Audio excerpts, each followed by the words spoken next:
Okay.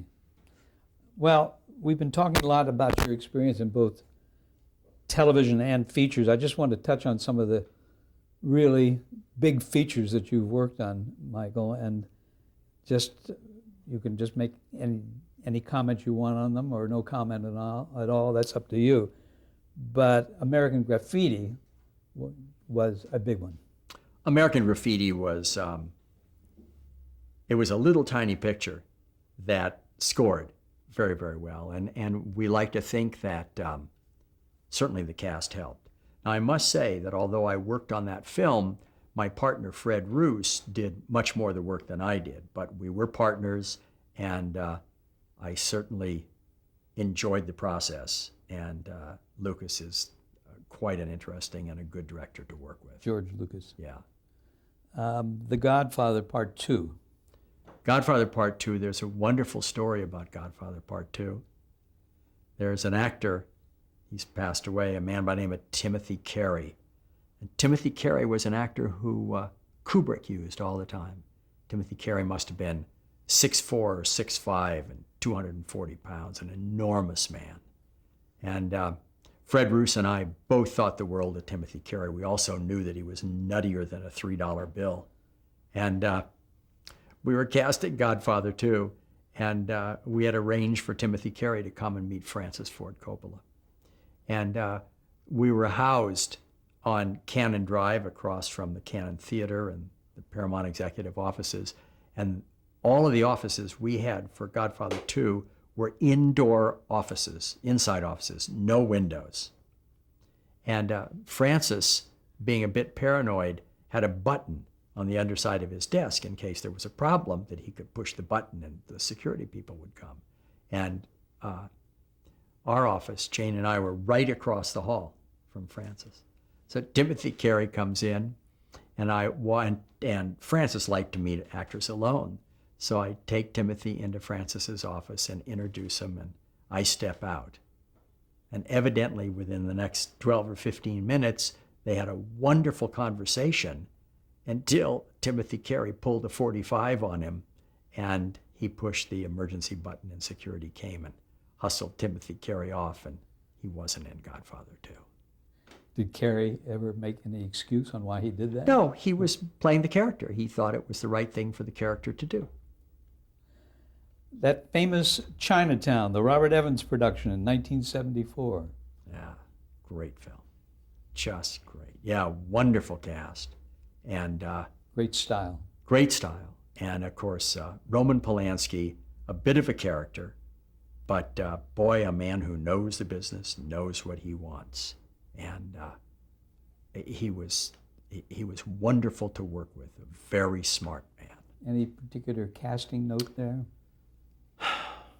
Not really. I remember we had difficulty coming up with the young girl, and gosh, I had to show a number of young girls to him.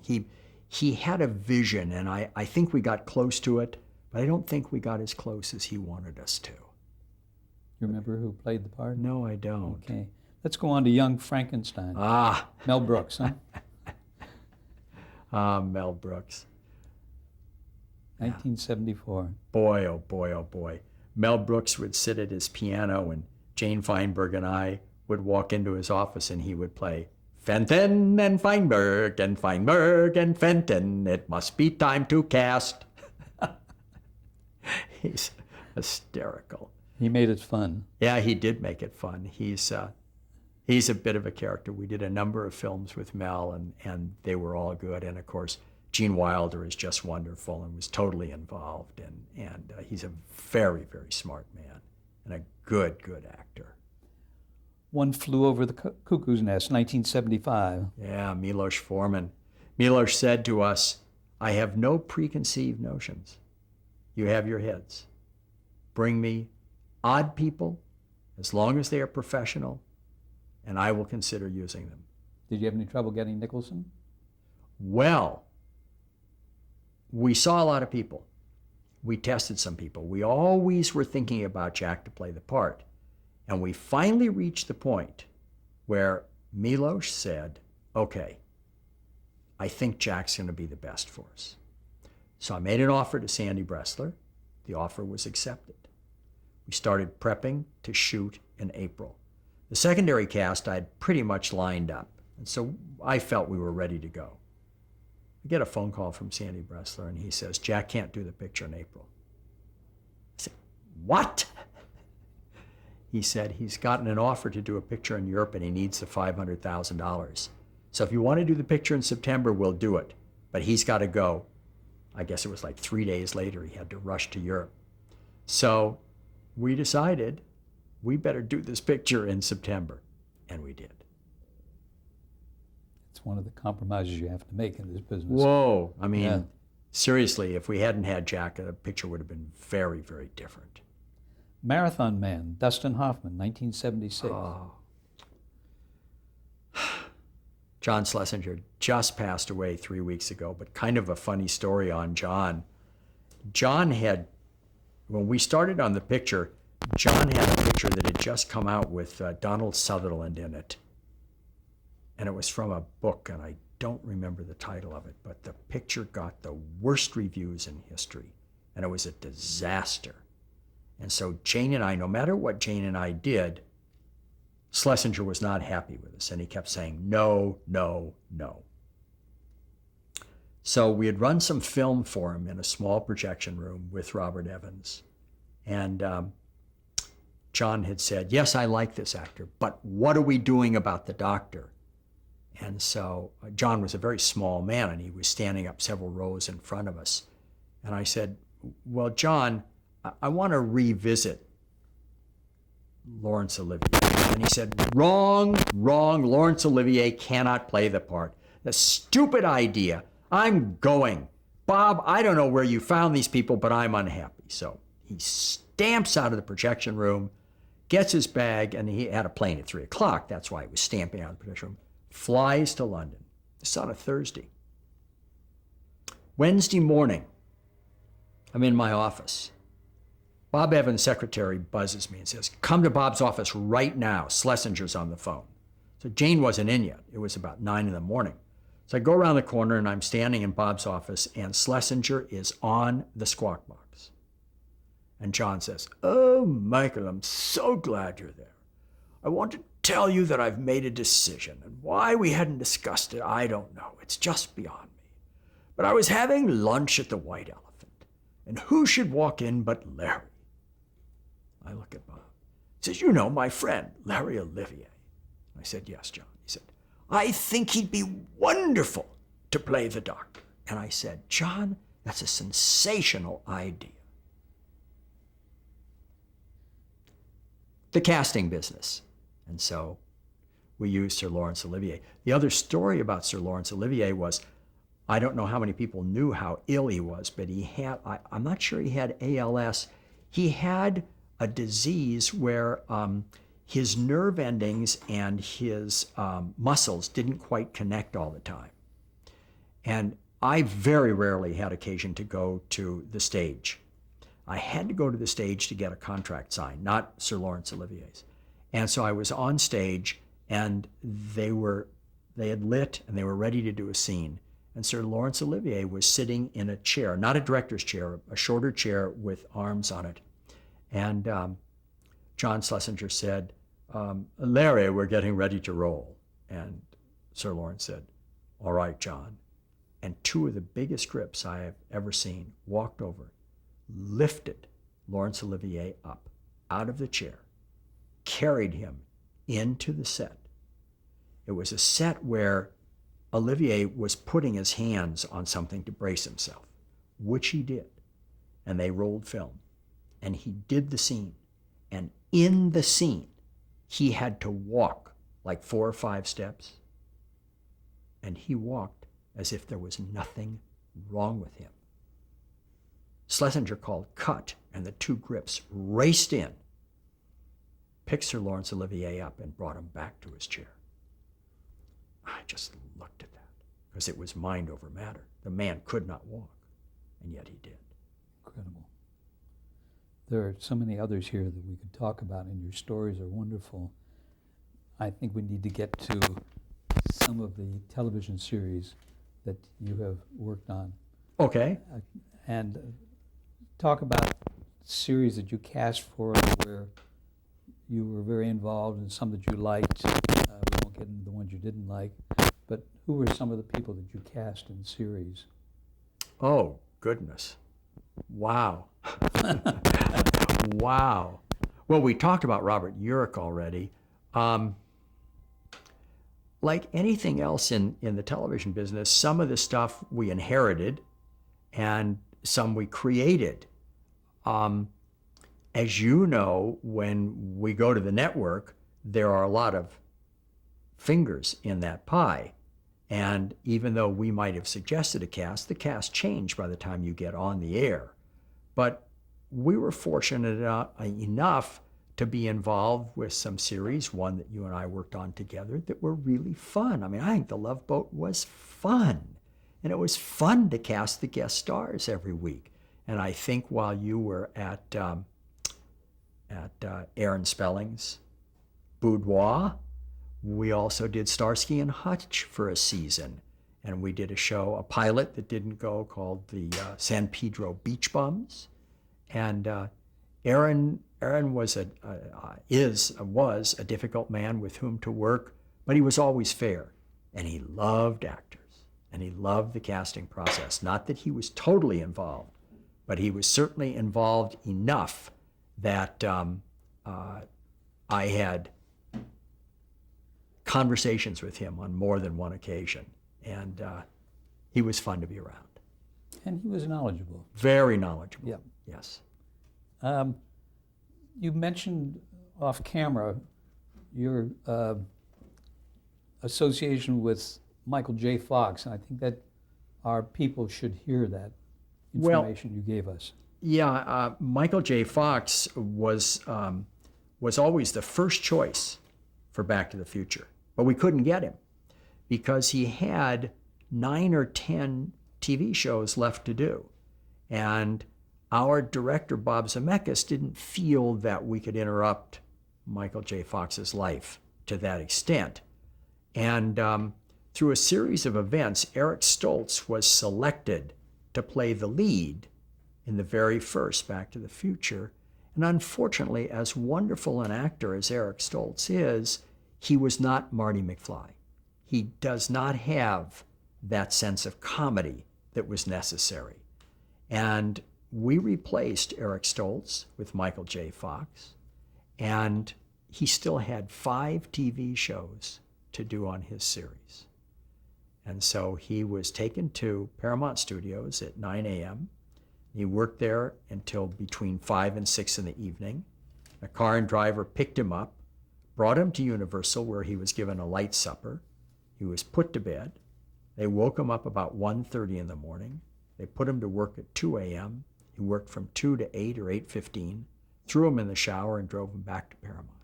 And we did that for 5 weeks. In addition, we had cast a different young woman to play opposite Eric Stoltz, and we had to now come up with a 5-foot or shorter girl. And that's how. Who'd we use? Who plays the girl? Leah Thompson. Leah Thompson was 5 feet tall, and that's how she got the job. Talk about some of the other actors you've cast repeatedly over your career. You worked with Tom Cruise. Yeah.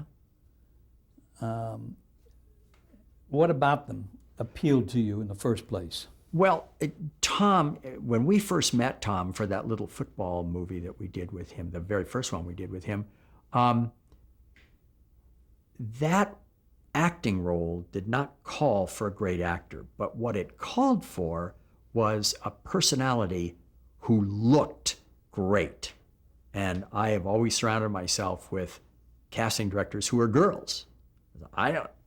To me, I don't think that Tom Cruise is a great looking guy, but I don't think too many guys are great looking anyway. But my staff said, oh, that kid we met today, this Tom Cruise, he's gotta be in this movie. And that's how he got in the movie, was because of my staff. And then we used him later on a film that we did in England. And to this day, I think Tom is an okay actor, but I don't think he's Robert Downey Jr. But he is a personality, and that's why... He is a personality, and that's why he succeeds in motion pictures. And for personality actors, if they have a certain look and if they have good eyes, they can have a huge career. Can you think of anyone who falls into that category besides Tom Cruise? Kevin Bacon? Kevin Bacon, but he's a pretty good actor. Ray Liotta. Harrison Ford? Harrison Ford is not the world's greatest actor, but he certainly has a look. Kevin Costner has a look. You know, when we talk about Gene Hackman and Robert De Niro and Robert Redford and Paul Newman and Sean Connery, these are all men who are actors. They are trained. Whether they trained as young people or whether they've learned the process through the years of being in front of the camera, they by and large succeed as actors. And we believe them when they play different characters. For Keanu Reeves, I think it's different. I think he is a personality actor. I think he's been very well cast. But I don't think that Keanu Reeves would be up for the same role that Nicolas Cage would be up for. I remember when we did Honeymoon in Vegas that everybody considered Keanu Reeves, but when we had the opportunity to get Nicolas Cage, we chose Nicolas Cage. It's understandable. One of the stars that you worked with was Tom Hanks. Tell us about him. Well, Tom Hanks obviously is very skilled and very believable in that Jimmy Stewart kind of character, that Joe Everyman that he is able to portray. Very likable. Very, very likable and very comfortable with the camera. And that's something that an actor has to be comfortable with the camera.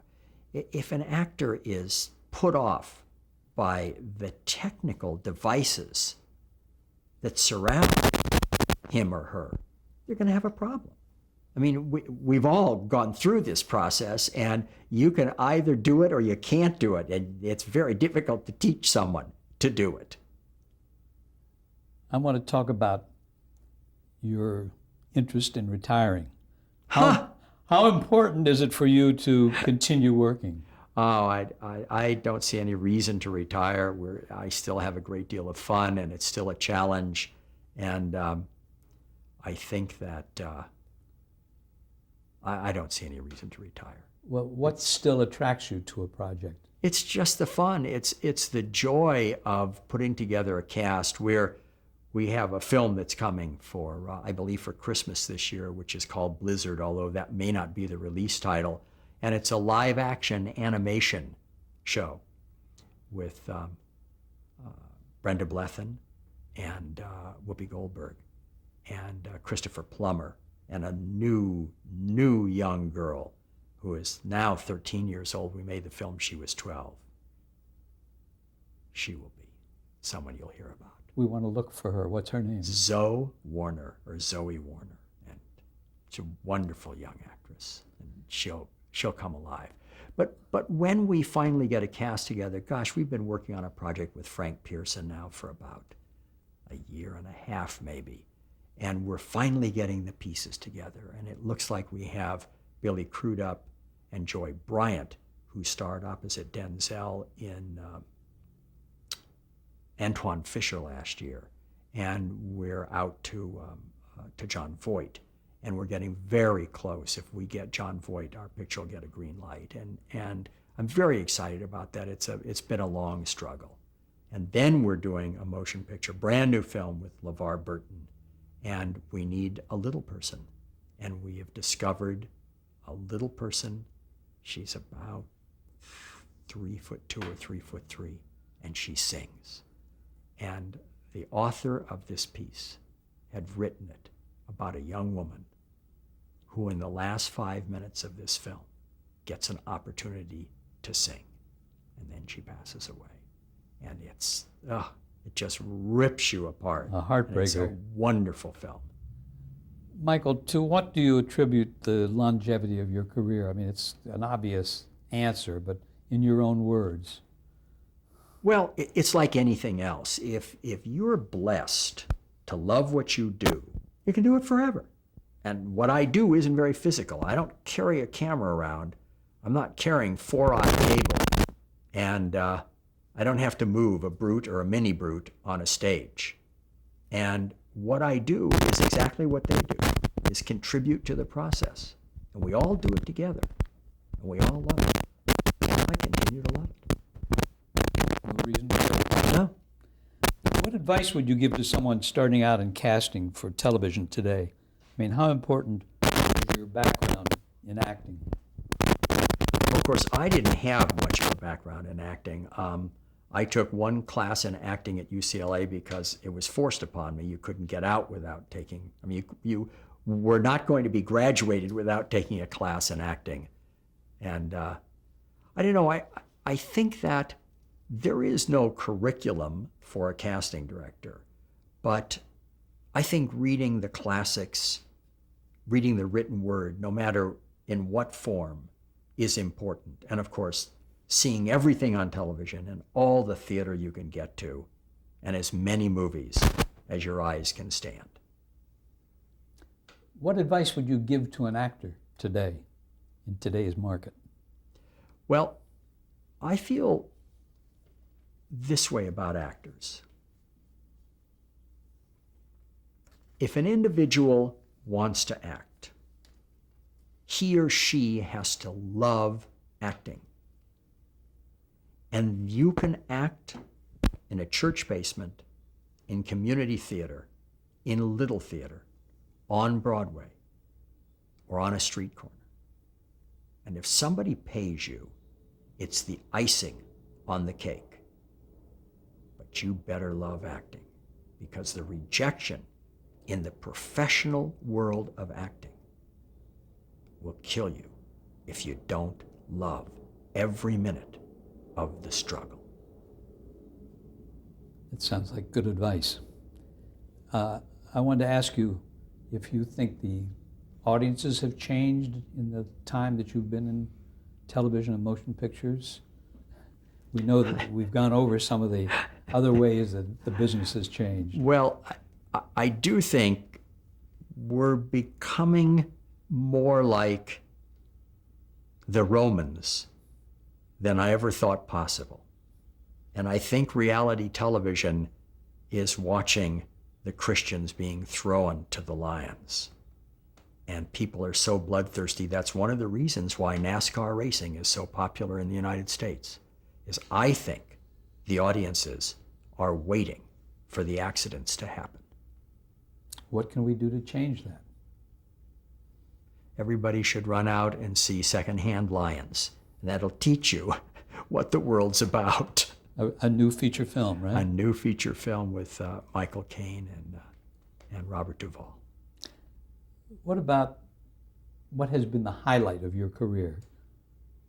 What Wow. strikes you as the most enjoyable, the happiest time of your life? Well, having been exposed to the directors and the producers and the writers, the filmmakers, who we share common bonds in our passion about the films. Pick up, I'll ask the question Okay. again. Should I ask the question again? And the passion that these men and women have, we share that passion. And it has been such an incredible journey, whether it's going to London with Steven Spielberg to cast all three Raiders, or to China, or going to Universal Studios to cast a film. The process remains the same. The filmmakers and the crews don't change. Their names change. But what they contribute is there on the screen, and that will never change. If you have any regrets at all in terms of projects that you've worked on, should we name any one as the biggest regret? No, I mean, there have been films that we have done which the films maybe don't fare well, and perhaps you blame the casting director. The truism that nobody starts out to make a bad film exists. And whether the film is good or bad, our contribution remains very constant. We do what we can to put the person who is the most right in each of the roles. And if the director is able to realize the story and make the film, it should work. And the rest is up to God. Tell me this, did you have any mentor of any kind, or have you done it all yourself? Well, any mentors? I mean, my biggest mentor was Herman Citron. He taught me everything about the business that there was to know. He was the agent for MCA. He was the agent for MCA. In addition, being able to be the assistant to the producer on The Andy Griffith Show and the associate producer on I Spy allowed me to continue my behind-the-scenes learning process. Because if there is one thing I would like to do, I don't think I ever will, but I would like to have the opportunity to direct a small film. I have directed actors' tapes for over 35 years, and I've readjusted their performances, and I've helped them, and I've directed in the theater, and I'd love to direct something someday.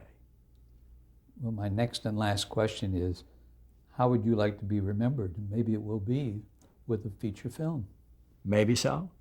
Any other way? Husband, father. Okay, well, I want to thank you so much, Michael, for this wonderful opportunity, and the Archive of American Television is very proud to have you as part of their inventory. Thank you. Mm-hmm.